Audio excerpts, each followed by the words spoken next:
Porquanto, tendo conhecimento de Deus, não o glorificaram como Deus, nem lhe deram graças. Vamos ler um pouquinho sobre dar graças. Os homens hoje são ingratos.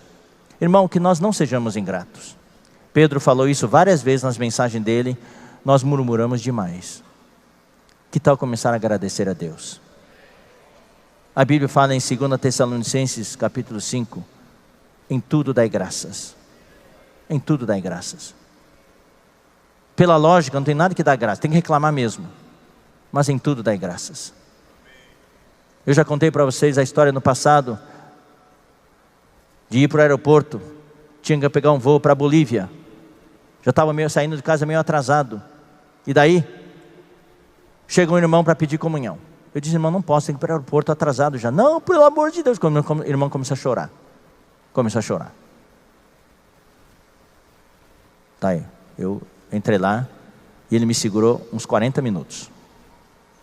Eu ia chegar atrasado para o aeroporto. Acabou os 40 minutos de comunhão, orei com ele e tudo, ele foi embora feliz. Peguei o carro e eu reclamei no caminho. Ó Senhor Jesus, está atrasado. Ó Senhor, estou atrasado. Mas Deus falou, não reclame, agradeça. Ó, obrigado Senhor. Pelo menos a gente orou com esse irmão e assim por diante. Daí cheguei na Marginal Tietê, começou a chover. E o congestionamento ficou, então houve congestionamento. O trânsito não se movia. Daí lá para frente um pouquinho, eu ouvi lá, tum tum, tum tum. Ih, parei o carro no acostamento, tinha furado o pneu. Na chuva, eu vestido para a viagem, já atrasado para ir ao aeroporto, ia perder o avião. Daí eu saí, eu olhei o pneu furado. Daí eu falei para Deus, Deus, você tem um senso de humor muito grande. Um senso de humor. Eu dava vontade de pegar e dar pontapé naquele pneu lá. O que está acontecendo? Tudo por causa daquele irmão. Pá! Não, naquele momento eu disse, obrigado Senhor. Obrigado Senhor. Daí eu peguei um macaco, troquei o pneu e fui para o aeroporto. Quando eu cheguei lá, pela lógica não iria embarcar, mas pela fé ainda fui ao balcão. E para minha surpresa, ainda estava aberto o check-in. Daí me informaram que por causa da chuva, todos os voos se atrasaram. E eu fiz o check-in e ainda viajei. Em tudo dai graças. Não reclamem. Não reclamem. Vocês todos já conhecem aquela história de um cara que reclamava que não tinha dinheiro para comprar um sapato novo. O sapato dele está muito velho, reclamava, até que andando viu um homem sem pé. Sem pé. Daí ele parou de reclamar. Obrigado Senhor, não tenho um sapato novo, mas ainda tenho meus 2 pés. Vamos agradecer o Senhor. Agradecer o Senhor. Então aqui, os incrédulos não dão graças. Então vamos lá, Mateus 5,45. Para que vos torneis filhos do vosso Pai Celeste, porque Ele faz nascer o seu sol sobre maus e bons, e vir chuvas sobre justos e injustos. Toda manhã, Deus envia o sol, e às vezes faz chover. Não importa se você é justo ou injusto, se você é bom ou mal, Deus é bondoso. Vamos agradecer a Deus por isso. Atos 14, 15, 17 nós já lemos. Agora 1 Timóteo 6, 17. 1 Timóteo 6, 17. Exorta aos ricos do presente século, que não sejam orgulhosos, nem depositem a sua esperança na instabilidade da riqueza, porque pode desaparecer de uma hora para outra, mas em Deus, que tudo nos proporciona ricamente para o nosso aprazimento, para o nosso desfrute. Tendo comida para comer, agasalho, tendo um teto, vamos agradecer ao Senhor. Vamos agradecer ao Senhor. Não reclame da comida. Jovens, não reclame da comida. Ô mãe, filé mignon de novo? Por favor, jovens. Por favor, jovens. Ou picanha de novo? Não reclamem. Procurem ver aquelas imagens das crianças africanas sem comida, sugando o seio da mãe, seio seco, sem leite já. Leiam sobre as crianças lá do Haiti que fazem bolachas de barro para matar a fome. Comem barro, bolachas para fingir que é bolacha para comer. Não desperdicem comida. Ponha no prato que você pode comer. Nunca jogue a comida no lixo. Se você não sabe se a comida é boa, põe um pouquinho e prove, para não ter que jogar fora. Vamos apreciar o que Deus nos dá. Isso, irmãos, é fator de bênção para Deus. Estamos falando de ofertas. Agradeça ao Senhor o que você tem. Procure gerenciar bem o dinheiro que Deus te deu. Se você for encontrado um bom gerente, Deus vai te dar mais. Mas se você desperdiçar o seu dinheiro, Deus só vai te dar o pão. Deus não vai te dar semente mais. Mas se Deus te der semente e você semear, Deus vai te dar mais semente para você semear mais. Sejam espertos. Deus está testando a gente. Se Deus der semente para você semear e você come a semente, Deus te dá uma bênção especial naquele mês. Você ganhou 3 mil reais a mais do que normalmente. Você tem que ficar esperto. Nessa não caio, ó Senhor, já sei. Você me deu isso aqui para eu semear. Se você não for esperto, você vai comprar aquele TV de plasma que você sempre quis. Deus vai dizer, eu testei você e você comeu a minha semente. No mês que vem não vai ter mais.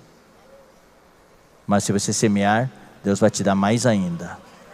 Eu falo isso de experiência pessoal. Irmãos, eu não posso dizer para vocês quanta bênção recebi do Senhor por ter semeado. Poderia contar história após história. Louvado seja o Senhor. Sejam espertos, irmãos. Não desperdicem. E Tiago 1,17. Tiago 1,17, nós já lemos, mas vamos ler de novo. É um versículo só.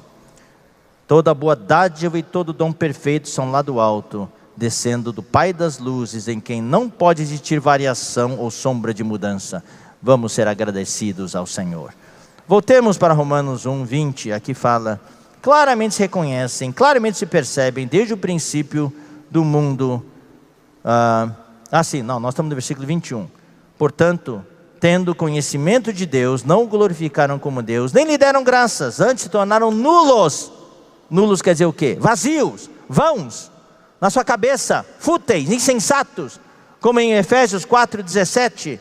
Efésios 4:17 fala o quê? Efésios 4:17 fala, isto portanto digo e no Senhor testifico, que não mais andeis como também andam os gentios, na vaidade, no vazio, na futilidade, na insensatez dos seus próprios pensamentos. É cabeça oca. Não sejamos cabeças ocas. Futilidade, insensatez, vaidade, vazio aqui na cabeça. Não vamos ser nulos em nossos próprios raciocínios, porque se for assim, o nosso coração insensato vai ficar escuro e a luz vai desaparecer. Versículo 22, inculcando-se por sábios, tornaram-se loucos. Essas pessoas se acham sábias, inteligentes, conhecem tudo, mas é loucura para Deus. 23, e mudaram a glória do Deus incorruptível em semelhança da imagem de homem corruptível, bem como de aves, quadrúpedes e répteis. Ou seja, Deus é invisível, Deus é incorruptível. Deus falou no seu primeiro mandamento que nós não devemos ter ídolos. Não devemos fazer imagem de escultura. E todas as religiões fazem imagem de escultura. Substituíram Deus por imagens. Imagem de homem corruptível, como de aves, bem como de aves, quadrúpedes e répteis. Você pode ver todas as religiões pagãs, e até mesmo hoje, no catolicismo, no espiritismo, um monte de coisas. Nas religiões afro, tudo tem imagem. Isso, irmãos, é idolatria. Abandonaram a Deus. Jeremias 2,11 diz: houve alguma nação que trocasse os seus deuses, ainda que não fossem deuses? Todavia meu povo trocou a sua glória, letra maiúscula, por aquilo que é de nenhum proveito. Então o homem hoje mudou a glória do Deus incorruptível em semelhança da imagem de homem corruptível, bem como de aves, quadrúpedes e répteis. Queridos irmãos, eu quero falar algo aqui, porque frequentemente irmãos nos procuram. Irmão, tenho pesadelos em casa, não consigo dormir, tenho pesadelos, eu vejo vultos.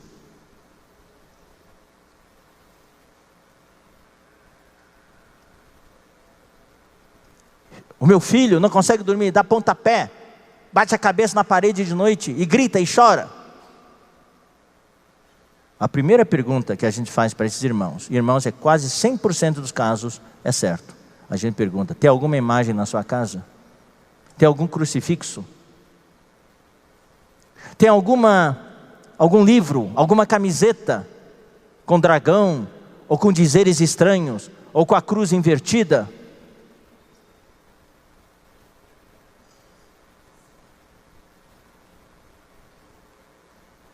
Daí as pessoas respondem, procuram, a maioria das vezes tem. Eu comprei uma camiseta. Uma vez, alguns cooperadores foram na casa de um irmão, dormir lá, tudo, dar conferência. Daí, de noite, no quarto ao lado, o filho do irmão, do casal, dava pontapés e gritava de noite. Daí de manhã, os pais pediram desculpa. Falei, ele faz isso frequentemente. Daí os irmãos falaram, tem coisa no quarto dele. Eu estou falando isso por causa da idolatria, irmãos. Eu vou dar a dica daqui a pouco. Foram lá procurar, não encontraram nada. Não tinha imagem, não tinha nada. Daí sentaram na cama dele e tudo. Daí o irmão teve assim, um sentimento de levantar o travesseiro. Quando levantou, viu que o lençol todo estava escrito, estava do lado ali do lençol, tudo com a imagem de São Jorge e o dragão. Aí mostrou para a mãe falou, pelo amor de Deus, eu fui na feira, comprei o lençol, nem vi que tinha isso aí. Jogaram o lençol fora, a capa do travesseiro fora, e acabaram os pesadelos. Outro filho, também, outro lugar, também mesma coisa. Daí quando foram no quarto, daí ficou evidente, tinha um pôster enorme, de um roqueiro, heavy metal. Com aqueles olhos diabólicos, escuros, tudo, com aquela roupa negra.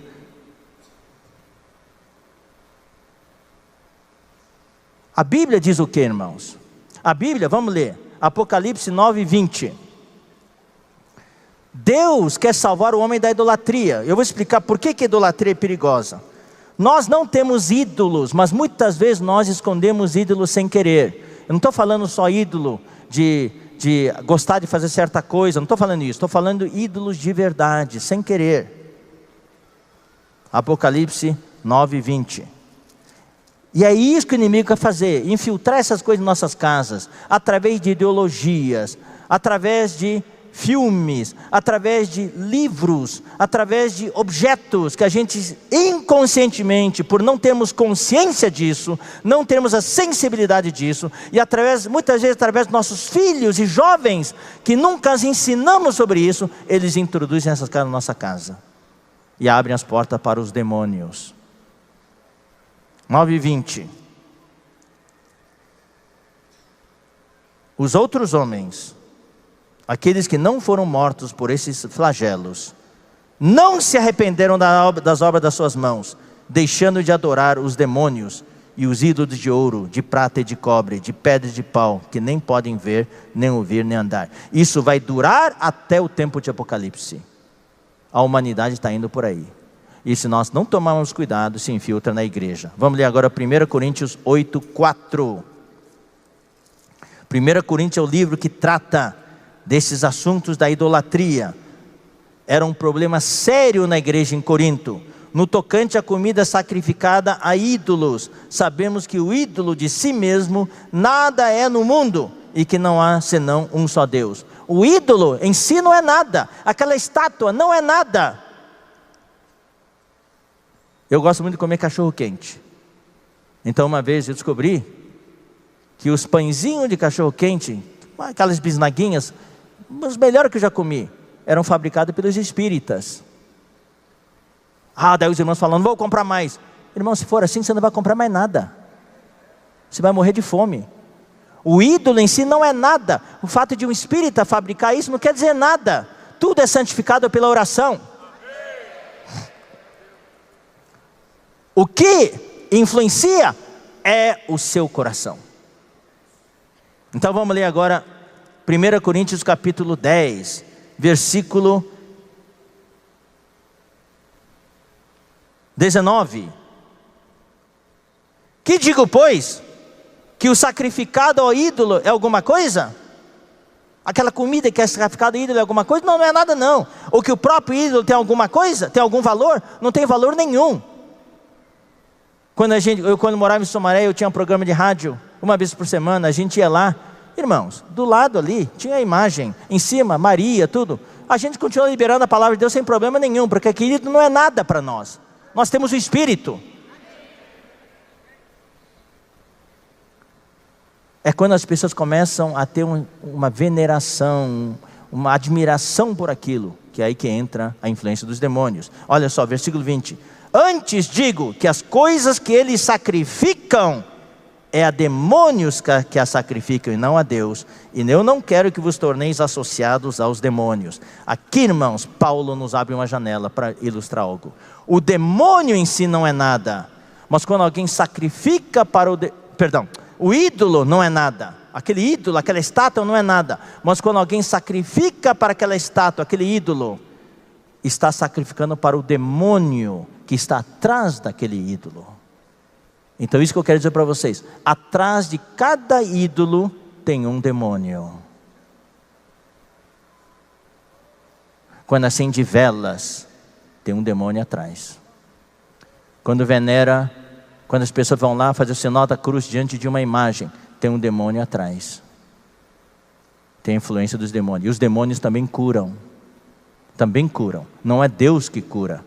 É para enganar as pessoas. Agora eu vou falar um pouquinho sobre a influência que isso tem sobre os santos. Raramente nós temos essa oportunidade para falar isso para os irmãos. Nós temos entre nós irmãos com espírito forte. Mesmo que haja em casa um prato chinês, um jogo de prato chinês com dragão em cima, porque os pratos chineses são com dragão. O irmão Dong, quando eu era bem criança, eu me lembro claramente, ele foi convidado na casa de um irmão e serviram comida nos pratos com dragões. O irmão Dong falou, e eu me lembrei disso, irmãos, é bom não usar esses pratos. Quebre esses pratos, para não dar espaço para o inimigo. O dragão é o símbolo do inimigo. As coisas chinesas estão cheias de dragão. Irmãos, não comprem tudo que é chinês. Eles fazem negócio da China, você não. Muitas vezes vão vender coisas de dragão para você, coisas de idolatria. Não comprem camiseta com letras chinesas, palavras chinesas, sem saber o que está escrito. Pode ser uma coisa da idolatria. Uma vez a minha mãe estava andando lá aqui no Brasil, de carro ali, daí passou um rapaz com uma camiseta aí, chinês, andando assim, pá, com a letra chinesa. Minha mãe morreu de rir, deu gargalhadas. Eu disse, o que foi, mãe? Sabe o que está escrito na camiseta dele? O rei do torresmo.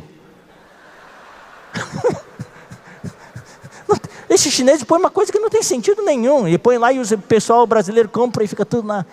O rei do torresmo. Mas tem pessoas sensíveis, e quando é visita na casa desses irmãos, encontra objetos, e quando jogam fora esses objetos, seja um lençol, seja uma camiseta, seja um crucifixo, uma correntinha que a avó deixou, está no fundo do baú, tem influência. Tem irmãos que não têm influência, eles são fortes, o espírito deles está blindado, mas tem irmãos, a maioria dos irmãos tem sensibilidade, e começa a ter sonho de noite, pesadelo e assim por diante. Isso chama fazer limpeza, isso chama limpar o passado. Tem irmãos que eram espíritas antes, e tem aquelas roupas do espiritismo ainda guardado no guarda-roupa, não usa mais, está lá. E isso abre portas para o inimigo. Tatuagens abrem porta para o inimigo. A Bíblia fala claramente que é uma prática demoníaca, marcar o corpo. Dá para remover a tatuagem. Dói um pouco, mas com laser dá para remover. Nós temos que fazer uma limpeza. Hoje o inimigo ataca de todos os lados. Uma vez nós fomos na casa de um casal, num outro país. E daí a irmã, a esposa do irmão responsável, falou, todas as noites, às 3 da manhã, ela acorda com um pesadelo. E ela levanta para orar. O que ela vê? Ela vê uma figura demoníaca aparecendo para ela, acordando ela para ela orar. Acorda para orar, uma figura demoníaca. E estávamos hospedados lá, Roberto Graner, eu e outro irmão. Daí eu falei, irmã, tem alguma coisa nessa casa? Ele falou, Esdras, não tem. Nós sabemos que não deve ter. Nós somos da igreja já há mais de 20 anos, não tem. Daí o irmão que estava conosco, estava hospedado no quarto do filho, falou, irmã, eu vi uma coisa na mesa do seu filho. A irmã falou, o que é? Aquele jogo, aquele baralho com as figuras do Yu-Gi-Oh! Que a Globo exibiu um bom tempo na televisão, aquelas figuras demoníacas. Daí ele trouxe aquele baralho, aquelas cartas, e quando a irmã abriu assim, falou, está aqui ó, o que eu vejo todos os dias. Uma das figuras é que ela via todos os dias. E daí nós tínhamos que viajar. Daí nós falamos para essa irmã e para o marido, tem que queimar, mas não é você que tem que queimar, ele tem que queimar. Daí nós fomos, viajamos, depois ela mandou uma mensagem. Eles pegaram o jogo de cartas e falaram que o filho estava com um comportamento muito estranho ultimamente. Daí eles foram para o quintal do fundo, pegaram aquelas cartas, jogaram gasolina em cima, atearam fogo e não pegava fogo. Não pegava fogo. Daí jogaram mais gasolina, tentaram, finalmente pegou fogo. Daí quando pegou fogo, começou a queimar o filho, de repente, o negócio saiu de mim, ele falou. Irmão, não estou contando historietas. Estou falando, irmãos, no tempo do fim, essas influências demoníacas vão aumentar. E nós precisamos nos guardar.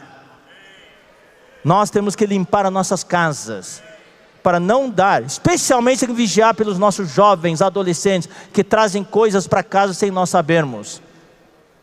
Nós temos que aperfeiçoar os nossos filhos, falar a palavra de Deus para eles, vaciná-los, inoculá-los, imunizá-los. Seguindo adiante, versículo 24. Por isso Deus entregou tais homens à imundícia, pelas concupiscências de seu próprio coração, para desonrarem o seu corpo entre si. Irmãos, isso aqui é a ira do abandono. Pelo fato de o homem ter abandonado a Deus, de maneira consciente, Deus então retirou deles a sua restrição, a sua graça limitadora, e entregou os homens para estarem ao seu próprio destino. E quando o homem fica no seu próprio destino, daí as influências demoníacas e diabólicas entram e tomam controle do homem. Isso é o que está acontecendo no mundo de hoje. Por isso, irmãos, eu quero dizer, urge pregarmos o Evangelho. Precisamos salvar este mundo. Estamos revivendo os tempos de Noé. Estamos revivendo os tempos de Sodoma e Gomorra. Por isso que a Bíblia fala, como foi nos dias de Noé, como foi nos dias de Sodoma e Gomorra, assim serão os dias do tempo do fim. Assim será na vinda do Filho do Homem. Deus entregou tais homens. Tome nota desse versículo, nós não vamos ter tempo para ler. Leiam Salmo 81, versículos 11 a 12. Leiam Provérbio 1, versículos 23 a 31. E leiam Oséias 4, 17. Essas 3 passagens mostram que quando um homem escolhe conscientemente abandonar a Deus, Deus entrega esses homens ao seu próprio destino. Daí que acontece? Quando o homem fica a seu próprio destino, toda espécie de degradação, de corrupção humana entra. Daí o ser humano começa a desonrar o seu corpo entre si, homens com homens e mulheres com mulheres. Pois eles mudaram a verdade de Deus em mentira, Verdade aqui, irmão, significa realidade. Mentira é falsidade. O mundo hoje é totalmente falso. Não acreditem nas propagandas, no que prometem. É falsidade. É tudo ideologia. Não tem realidade. O único que é real é Cristo. Só na igreja temos a realidade. Até mesmo hoje, desculpe falar assim, irmãos, em várias igrejas cristãs, o que existe não é a realidade. São os ismos, o misticismo, a superstição, o gnosticismo. Tem certos ares de idolatria, o algodão ungido, a caneta ungida, o sal, a arruda. Coisas supersticiosas. O homem depende mais de objetos. Na sociedade norte-americana, as elites culturais, as celebridades não creem em Deus, mas creem nos duendes, nos gnomos. Existe hoje o culto a anjos. Culto a anjos. Anjo isso, anjo aquilo, anjo da guarda aqui, anjo da guarda lá. Mas não creem em Deus. Isso é o que está entrando hoje. Cuidado com as ideologias. Jovens que estão nas universidades, cuidado com as ideologias. Cuidado com as filosofias. Isso faz balançar a sua fé. Se você não tem um firme fundamento da palavra de Deus, a sua fé vai balançar. Pois eles mudaram a verdade de Deus em mentira, adorando e servindo a criatura em lugar do Criador, o qual é bendito eternamente. Amém. Por causa disso, os entregou Deus a paixões infames. Porque até as mulheres mudaram o modo natural de suas relações íntimas por outro, contrário à natureza, o lesbianismo. Está aqui, irmãos. A Bíblia é atualíssima. A Bíblia já previu. Hoje, mulher casa com mulher. E a coisa mais aceita. As pessoas, celebridades, são casadas com mulheres, mulheres com mulheres. Semelhantemente, os homens também, deixando o contato natural da mulher, em vez de casar com mulher, o homem casar com mulher, se inflamaram mutuamente em sua sensualidade, cometendo torpeza, homens com homens, e recebendo em si mesmos a merecida punição do seu erro. Essa punição são as enfermidades. O AIDS é um deles. É uma dessas enfermidades. Hoje, homem casando com homem, especialmente em Hollywood, isso é moda, mulher com mulher, homem com homem. Âncoras de noticiários. Em São Paulo, fico no hotel, esperando os irmãos me pegar para a conferência lá em São Paulo. Quando espero lá, vejo homens com mãos dadas cruzando a rua. Nós estamos vivendo hoje o clima de Sodoma e Gomorra. E se nós não tomarmos cuidado, irmãos, vamos ser contaminados. O que o olho vê frequentemente, irmãos, se torna algo normal. E para os nossos jovens, muitas vezes, se nós não os educarmos, não os instruirmos, ensinarmos, para eles vão ser a coisa mais natural. Graças ao Senhor pela conferência de adolescentes e jovens, que está revertendo, irmãos, a tendência. Porque nas primeiras enquetes que nós fizemos, ficamos assustados. Como para um bom percentual de adolescentes, o homossexualismo era a coisa mais natural. Mas agora já está mudando. Porque foram vacinados com a palavra de Deus. Nós precisamos da vacina da palavra de Deus. Eu quero dar uma pequena orientação, irmão. Eu sei que o tempo está passando, mas eu preciso dar essa orientação com relação ao homossexualismo. Mais e mais nossas reuniões, se nós abrirmos, pregarmos o evangelho, podem aparecer pessoas homossexuais. Como nós tratamos pessoas homossexuais? Da mesma maneira que nós tratamos um assaltante, da mesma maneira como tratamos um ladrão, da mesma maneira que tratamos uma pessoa em adultério, uma pessoa fornicária. Todo pecador precisa da salvação de Deus. Um assassino não é um pecador melhor que um pecador homossexual. Nós temos a tendência hoje de separar os homossexuais numa classe separada. Não, se você ler 1 Coríntios capítulo 6, Efésios capítulo 5, e Gálatas capítulo 5, você vai ver, todas estão na mesma categoria, e ainda estão na mesma categoria que os maledicentes. Você fala mal dos irmãos, você fala mal da liderança, você fala mal da igreja, para Deus é a mesma coisa que ser um homossexual, que ser um assaltante, que ser um homicida. É a mesma coisa. Não vão herdar o reino de Deus. Não façamos acepção de pessoas. Deus odeia o pecado, mas Deus ama o pecador. 1 Coríntios 6 no final fala: tais fostes alguns de vós, ou seja, a libertação. Uma pessoa que é alcoólatra, a libertação. Uma pessoa que é dependente químico, a libertação. Uma pessoa que é fornicária, a libertação. E uma pessoa que é homossexual, a libertação. Graças ao Senhor pelo aconselhamento que temos hoje na igreja, pelo SASE, nesta conferência. Teve vários aconselhamentos e nós queremos rogar às lideranças das igrejas, pelo menos 1 ou 2 irmãos ou irmãs em cada igreja tem que se especializar em aconselhamento. E vamos dar cursos através do Instituto, cursos de aconselhamento à distância, para nós aprendermos. Há uma necessidade hoje. Agora, uma pessoa que é assaltante entra no nossa reunião, ele se dá conta que precisa receber Jesus, nós recebemos ele, mas ele não pode assaltar ninguém no local não.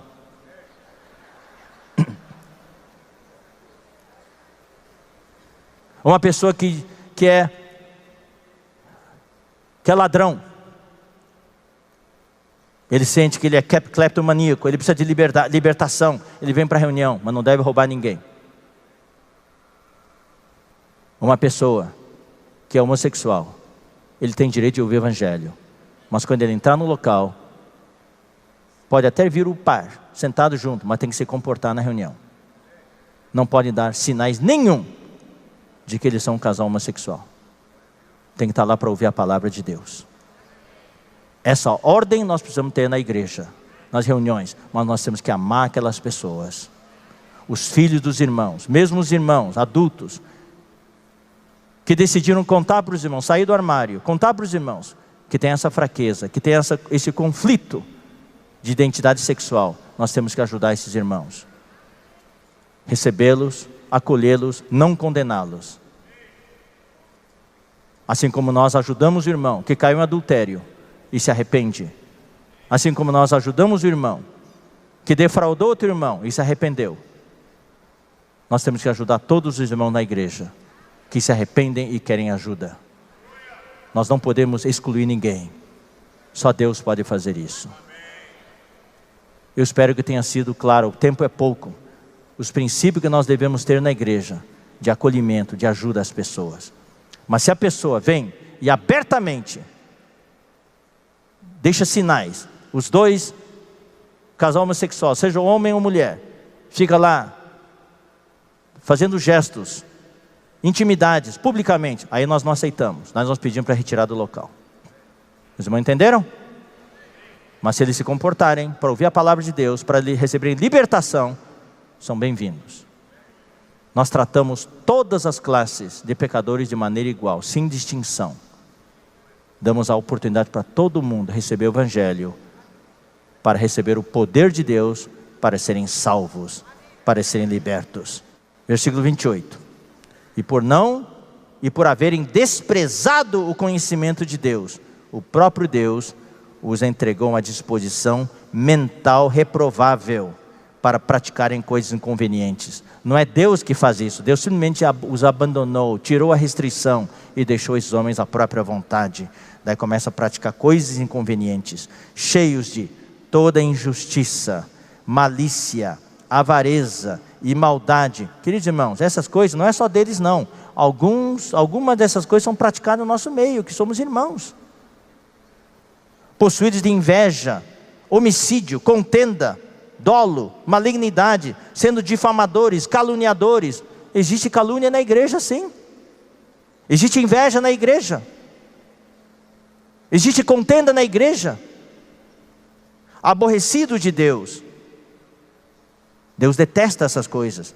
Insolentes, soberbos, presunçosos, arrogantes, inventores de males. Hoje, irmãos, o mundo está inventando coisa a cada dia. Cada dia é uma coisa maligna que é inventada. Desobedientes aos pais. Jovens, adolescentes, desobedientes aos pais. Você é desobediente aos pais? Se você está nessa onda aí. Cuidado. Começa por aí. Insensatos, pérfidos, sem afeição natural e sem misericórdia.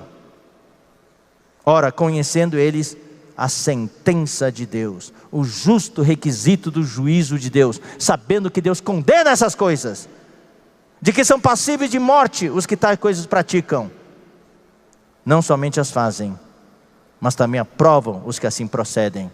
É isso que existe na mídia hoje, nos noticiários, entre as celebridades, na entrega do Oscar.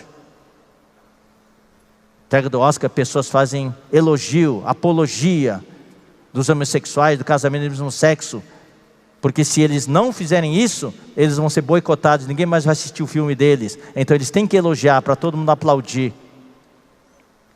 Eles sabem que Deus condena essas coisas, mas ainda assim aprovam. Ninguém mais vive pela consciência. Irmãos, vamos manter a nossa consciência sensível.